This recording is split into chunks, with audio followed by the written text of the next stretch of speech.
I'm NASA's Dan Huot, and I am taking you behind the scenes of a Soyuz landing. That's a spaceship. It was just in space, like 20 minutes ago. Let's go check it out.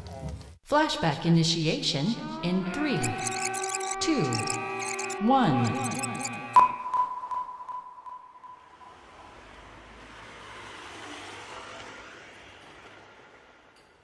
So we are at Ellington Field right now. It's about 6 a.m. and it's departure day. Getting ready to go pick up Tim Kopra from Kazakhstan right after he comes back from space. And in less than 24 hours, I'm going to be on the other side of the planet ready to pick up an astronaut in the middle of the desert. So pretty exciting. I'm going to bring you guys along for the ride. Let's go.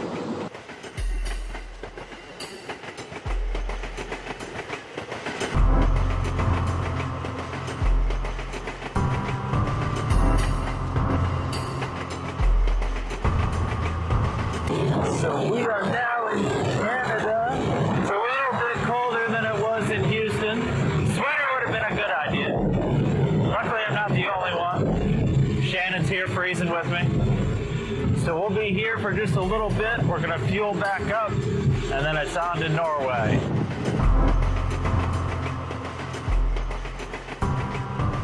So right now we're flying over Greenland, and it is absolutely stunning outside.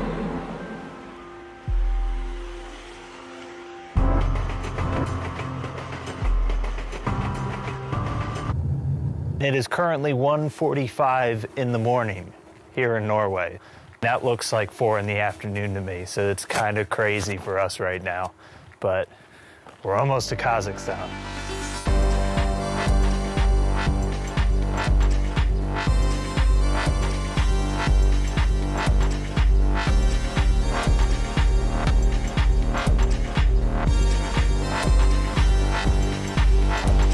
After just about 19 hours of travel, 2 stops in other countries, I don't even know how many time zones, we are now in Kazakhstan. Yes. Now we just gotta wait for the crew to show up too.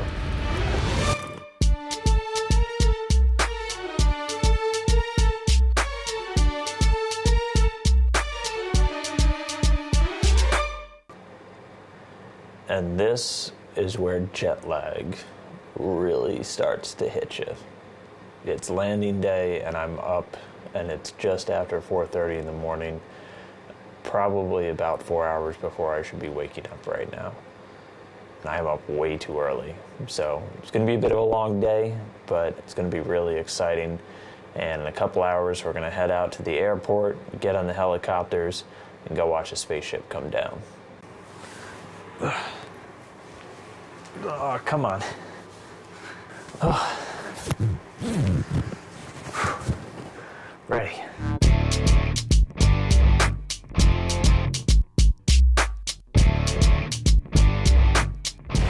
We are now back at the Karaganda airport.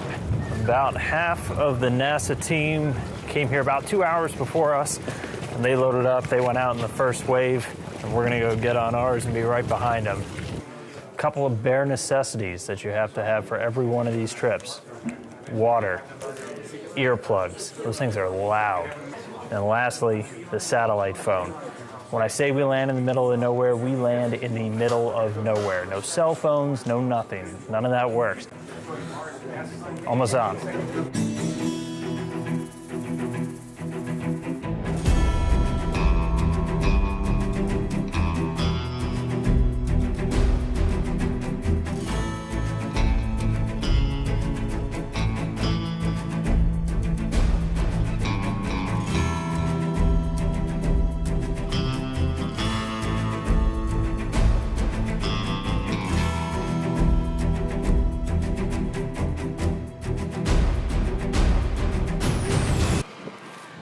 As you can see, there's a very good reason why we land in Kazakhstan. Flat and empty for as far as the eye can see. Don't have to worry about hitting anything, landing in somebody's backyard, or anything fun like that. There is a non-trivial amount of what I can only assume is horse poop. So making my way very carefully. Yep, there's a big pile. All right. There is Soyuz. This is a spaceship, ladies and gentlemen. Yeah, let's go join the team.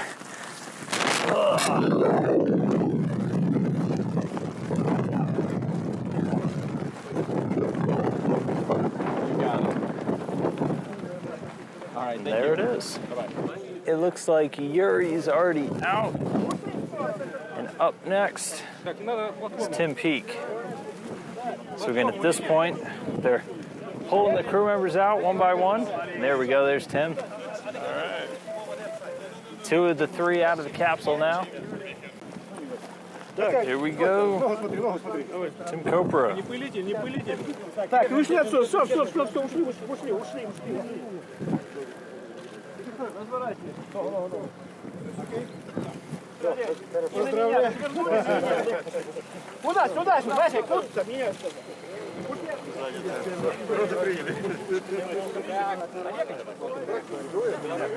I'll keep it. I'll take it.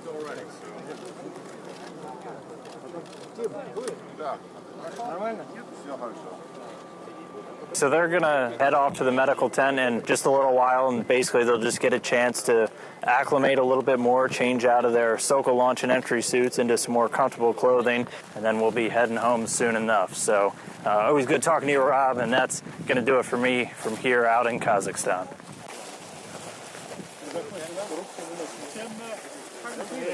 Outstanding. Ready to be back home. It smells great here. I'm NASA's Dan Huot, and this is behind the scenes at a Soyuz landing. That's a spaceship behind me. This thing was in space like 20 minutes ago. I'm going to touch it.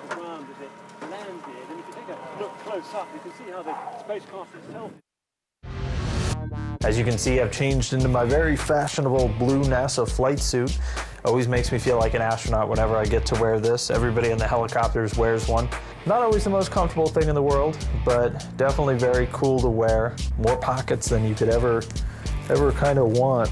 I usually find things from like 4 months ago every time I wear it again for the first time. Kind of like Christmas.